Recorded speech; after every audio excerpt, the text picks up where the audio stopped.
Бір күні бір Бауыржан деген күлкісі таусылмайтын көңілді бала болыпты. Бауыржанның күлкісі сондай жұқпалы екен, оны естігендердің бәрі еріксіз күліп жібереді. Мен тоқтай алмай күле берем.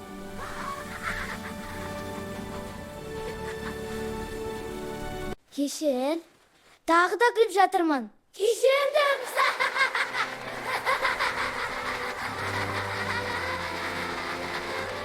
Неге? Неге мен үнемі күле беремін?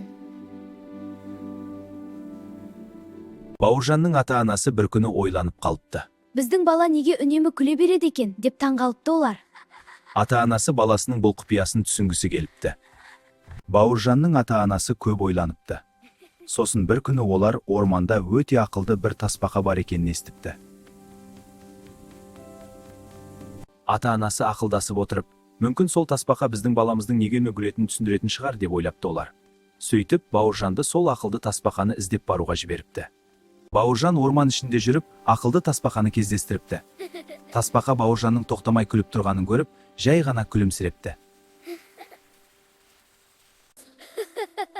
Баяу дем ал балам. Терең тыныс алсаң, күлкің азаяды. Кейде адам қатты қуанып кетсе, тынысы да тез болады. Баяу дем ал, сонда күлкің азаяды.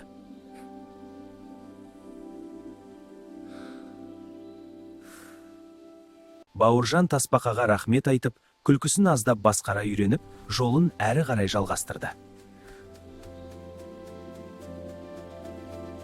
Жолда Бауыржан ұйқышыл мысықты кездестіріпті. Мысық жайлап ұйықтап жатыр екен. Күлгің келсе, алдымен терең тыныс ал. Сол кезде күлкің тынышталады.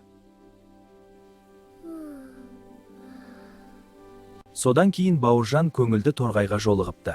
Торғай шырқаңдап қуанған дауыспен: Күлкі жақсы нәрсе жатқан екен. Бауыржан терең ойға шомып, терең дем алып, күлкісін аздап басқара бастаған екен.